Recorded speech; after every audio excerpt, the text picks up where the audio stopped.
ปลายฝนต้นหนาวนี่เขาสิปลูกอย่างดีมันจึงจะสามารถขายได้ทั้งแต่ฤดูแล้งฮอดฤดูฝนกันยังสามารถขายได้คือเก่ากับสบายดีพี่น้องที่ฮักเกษตรเบอร์ทุกคนและตอนนี้ทุกคนอยู่ในช่องฮักเกษตรของบ่าววงสปปลาววันนี้วงจะมาเล่าสู่ฟังว่าปลายฝนต้นหนาวนี่เขาจะปลูกอย่างดีให้มันสามารถขายได้ตั้งแต่ฤดูแล้งเนาะไปฮอดปลายฝนเลยตอนนี้ก็คือสิก้าวเข้าสู่ฤดูหนาวเลยนะทุกคนกะเป็นฤดูกาลที่ย่ำเตือนว่ามันหนาสิเบิดฝนแล้วสำหรับในฤดูกาลนี่เนาะก็คือจะก้าวเข้าสู่ฤดูหนาวนี่เขาจะปลูกพืชแบบว่า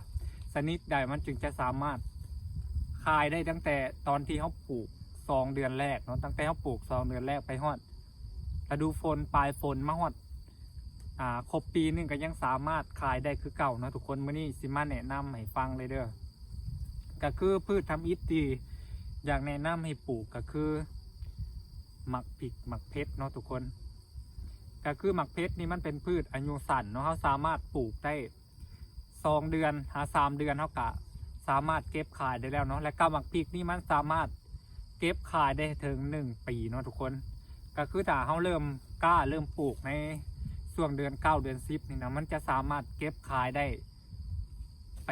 ครบฮอด1 ปีเลยเนาะก็คืออยู่ส่วนวงนะวงจะปลูกในช่วงปลายฝนต้นหนาวนี่แหละเนาะแหละฮอดตอนนี้วงก็ยังเก็บขายหมักพริกอยู่คือเก่าเนาะก็คือหมักพริกนี่มันเป็นพืชที่อายุยืนยาวเนาะก็คือเขาปลูกเทื่อนึงนี่มันสามารถเก็บได้7 เดือนปีนึงเลยเนาะถ้าเขารักษาดีๆนี่ครบปี1 ปีปลายก็แม่นสามารถปลูกแล้วก็ตัดแต่งพวกหมักพริกนี่สามารถเห็นให้มันเกิดไปได้เรื่อยๆเนาะทุกคนที่ทุกคนเห็นในรางวงก็คือน้ำคลองเลยตอนนี้น้ำคลองกำลังเริ่มบกแล้วเนาะทุกคนเนาะคือหมักพริกนี่มันเป็นพืชอายุยาวมันบอกว่าสามารถปลูกแล้วก็ตัดแต่งได้และสิ่งที่พืชชนิดที่2ที่วงอยากแนะนำให้ปลูกก็คือมะเขือเด้อทุกคนมะเขือนี่ก็เป็นพืชเศรษฐกิจอีกอย่างหนึ่งเนาะก็คือเขาสามารถปลูกได้นะมันสามารถเก็บไว้ได้ถึง2 ปีเลยทุกคนบอกว่าจะเป็นมะเขือลายมะเขือขาวเนาะเขาสามารถปลูกได้ตั้งแต่ปลายฝนต้นหนาวนี่ไปฮอดครบ1 ปีก็ยังสามารถเก็บขายได้คือเก่าเนาะก็คือมะเขือนี่เขาปลูกเขาจะใช้เวลาปลูกประมาณ75-90 มื้อก็เป็นสามารถขายหมากมันได้เลยเด้อคือมะเขือลายนี่นะเนาะหลังจากที่เขาปลูกเขาเก็บแล้วเขาสามารถตัดแต่งมันเนาะเวลาที่เขาเก็บมันเบิดรุ่นไปแล้วแม่นบ่ทุกคนเขาก็สามารถตัดแต่งต้นเพื่อจะให้มันเกิดแล้วก็ให้มันแตกยอดขึ้นมาใหม่แล้วก็เขาจะสามารถเก็บไปได้เรื่อยๆตลอดปีเลยเนาะก็คือเบิดฤดูแล้งแต่พอเข้าฤดูฝนนี่เขาก็สามารถตัดแต่งต้นมันได้เนาะและถ้าเบิดฤดูฝนอีกเทื่อนึงเขาก็สามารถสิตัดแต่งต้นมันอีกได้อีกเทื่อนึงเนาะก็คือเขาสามารถเฮ็ดได้ทั้ง3 รุ่นและก็3 เทื่อเลยเนาะคือมันสามารถอยู่ได้ฮอด2 ปีได้ทุกคนสำหรับหมักเขือนะแต่มันก็ขึ้นอยู่กับการบำรุงการรักษาของเขาเนาะถ้าพื้นในที่มันต่ำๆนะมันก็อาจสิบ่มีโอกาสรอดในฤดูฝนต้นหนาวนี่เนาะทุกคนและพืชที่อยากเพิ่มอีกชนิดนึงก็คือตัวนี้เลยทุกคนหมักซีดาคือหมักซีดานี่นะหลังจากที่เขาปลูกเทื่อนึงนะมันจะสามารถเก็บได้ไปยืนยาวประมาณ6-7 ปีเลยเนาะคือถ้าเขาปลูกเทื่อนึงนี่นะมันสามารถเก็บได้ไปฮอด6 ปีเลยเพราะว่าหมักซีดานี่นะมันก็เป็นพืชที่ยืนยาวเนาะปลูกเทื่อนึงก็สามารถอยู่ได้ดนๆเลยสำหรับไปที่มีสวนก็สามารถปลูกไว้เนาะทุกคนเขาไม่ได้ขายก็ยังได้กินมันก็เป็นสิ่งที่ดีเนาะเพราะว่าเขาปลูกเพียงแต่7-8 เดือนมันก็สามารถเก็บกินได้แล้วเนาะสำหรับหมักซีดาในการแนะนำอีกเป็นพืชตัวหนึ่งเนาะคือหมักซีดานี่นะปีนึงมันจะออกดูที3 สุดเนาะก็คืออยู่สวนข่อยกับปลูกตอนนี้ฮะก็ได้หมักซีดา9 เดือนกูซื้อว่าโอเคเนาะทุกคนสำหรับใครที่อยากปลูกไว้กินประมาณถ้าเขาปลูกไว้ประมาณ4-5 ต้นนี่นะทุกคนปี1 2 ปีนี้เขาสามารถขายและก็จำหน่ายได้เลยเนาะเพราะว่าคือหมักซีดาต้นหนึ่งนี่นะมันจะแตกแขนงเนาะเวลาที่มันแตกแขนงออกไปมันกระสีเห็ดให้มันได้ลายกิ่งลายง่าเขากระสีได้แบบ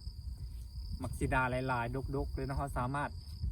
ปลูก4-5 ต้นนี้นะสามารถขายได้เลยเด้อทุกคนสำหรับมักซิดานะคือค่อยปลูกทดลองไว้ประมาณ10 กว่าต้นเนาะกะปลูกปีแรกก็เริ่มได้ขายแล้วเพราะว่าเขาก็กินบ่ทันเนาะเพราะว่าต้นหนึ่งมันก็มีลายคะแนงและก็ลายหมากแล้วทุกคนนี่ลองไปศึกษาแล้วก็ลองไปปลูกเบิ่งเนาะทุกคนเนาะและคนที่เฮ็ดเกษตรแท้ๆนะสิ่งที่ขาดบ่ได้ในการเฮ็ดสวนก็คือจะเป็นต้นกล้วยเนาะทุกคนเนาะเพราะว่าต้นกล้วยนี่มันเป็นพืชที่ปลูกง่ายที่สุดก็คือเราสามารถปลูกได้แล้วก็มันสามารถเกิดและก็ขยายไปได้เรื่อยๆเนาะสำหรับไปที่มีสวนก็แนะนำให้มีกล้วยไปหลายๆสายพันธุ์เนาะทุกคนว่าจะเป็นกล้วยน้ำว้ากล้วยไข่กล้วยหอมแบบนี้ก็สามารถปลูกแบบว่าแซมกันใส่ได้เนาะเพราะว่าหมักกล้วยนี่มันเป็นพืชที่ซื้อง่ายขายง่ายนะเนาะเพราะว่าจะขายหมักดิบมันเท่ากับสามารถขายได้ขายหมักซุกมันก็สามารถขายได้เนาะเพราะว่ามันขายง่ายอีหลีและพืชที่อยากให้แนะนำให้ปลูกอีกอย่างหนึ่งก็คือหมักคุ้งเลยทุกคนก็คือหมักคุ้งนี่นะเขาสามารถปลูกไว้ตั้งแต่ฤดูแล้งไปเข้าถึงฤดูฝนอีกเดือนหนึ่งก็คือเขาสามารถขายได้อีกเดือนหนึ่งเนาะก็คือเขาปลูกนี่จะใส่เวลา3-4 เดือนก็ขายได้เลยเด้อสำหรับหมักคุ้งนะก็คือฤดูแล้งนี่เขาจะขายเป็นหมักดิบมันเนาะแต่พอเขาฤดูฝนนี่เขาก็จะขายเป็นหมักคุ้งซุกเนาะทุกคนก็คือเขาปลูกฤดูแล้งเนาะแต่พอเขาฤดูฝนแล้วก็เขามาถึงฤดูปลายฝนต้นหนาวนี่ก็แม่นสามารถ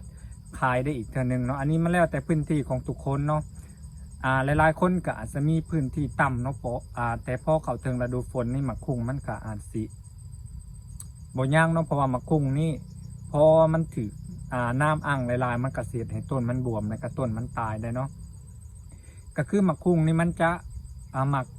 บ่ค่อยหมักน้ำลายไปในเนาะพอฤดูฝนนี่นะเวลาที่มีบ่อนซุ่มๆแห้งนะมันจะ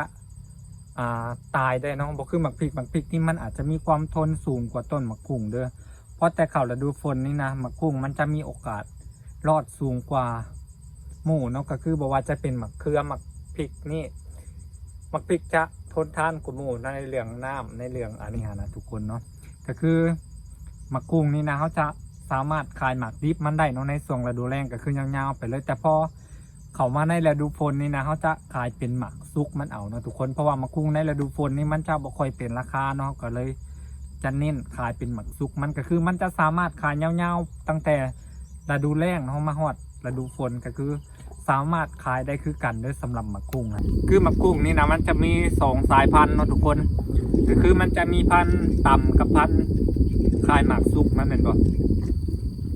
คือพันธุ์ต่ำมันก็สิเป็นพันธุ์เขกนวลดำเนินเนาะที่ข้าเจ้านิยมกันนะสำหรับพันธุ์กินซุกก็จะเป็นสายพันธุ์ฮอลแลนด์เนาะคือหมักกุ้งนี่นะพันธุ์ต่ำนี่นะมันจะเอาปลูก4 เดือนเป็นบ่มันก็ขายหมากมาได้แล้วแต่สำหรับพันธุ์ฮอลแลนด์นะมันจะใส่เวลาก็คือมันจะใส่เวลา8 เดือน9 เดือนมันจึงสามารถขายหมากซุกมันได้แม่นบ่ถ่ายค่อยแนะนำแท้ๆนะแบบเขาบ่ได้มีตลาดห้องหับขนาดนั้นเนาะค่อยแนะนำให้ปลูกเป็นหมักคุ้งพันธุ์เขกนวลดำเนินหลายกว่าเนาะเพราะว่า1ก็คือเขาสามารถขายหมากดิบมันได้เนาะเพราะว่ามันก็เป็นพืชที่ปลูกไว้ปลูกง่ายนะสำหรับหมักกุ้งเนาะเพราะว่าเนื้อที่อากาศสภาพอากาศบ้านเท่านี้มันสามารถปลูกได้เลยก็คือถ้าเขาปลูกหมักกุ้งฮอลแลนด์นี่มันก็สิเป็นพืชแบบว่าเกือบปีนึงเนาะมันจึงจะสามารถขายได้ขนาดค่อยก็เลยแนะนำปลูกเป็นหมักกุ้งพันธุ์เขกนวลดำเนินหลายกว่าเพราะว่าเขาสามารถขายในฤดูแล้งก็คือขายหมักดิบมันไปต่ำเนาะทุกคนแต่พอเขาฤดูฝนนี่เขาก็สามารถขายหมากซุกมันได้นะก็เลยแนะนำเป็นหมักกุ้งพันธุ์เขกนวลดำเนินหลายกว่าเนาะในช่วงปลายฝนต้นหนาวคนสำหรับทุกคนคิดว่าเขาสิปลูกพืชอย่างดีสำหรับปลายฝนต้นหนาวนี่มันจึงจะสามารถขายได้อีกเนาะนอกจากพืชที่วงกล่าวมาแล้วสำหรับใครมีพืชที่แนะนำวงอยากให้วงปลูกหรือว่าอยากให้วงหรือว่าบอกทุกคนนะที่กำลังอยากปลูกก็สามารถแนะนำวงได้เด้อพอวงกะเป็นมือใหม่คือกันนะวงก็อยากให้ทุกคนได้แบบความรู้เนาะเกี่ยวกับการปลูกนะว่าเขาสิปลูกพืชยังดีแบบบางคนก็กำลังเป็นมือใหม่เนาะแบ แบบเขาสิปลูกยังดีฮะนะเขาสามารถแซ่และกระโปกต่อกันได้เนาะเพราะว่าเขามาเว่าสู่กันฟังแล้วก็สามารถเก็บความรู้มาฝากกันและกันได้เลยทุกคนสำหรับคลิปนี้กับวงขอตัวลาไปก่อนนะมียังก็สามารถแนะนำวงได้เด้อเนาะวงกะสิเก็บว่าเป็นความรู้คือกันเนาะพอกันคลิปหน้าเด้อทุกคนสำหรับคลิปนี้ก็ขอลาไปก่อนเนาะ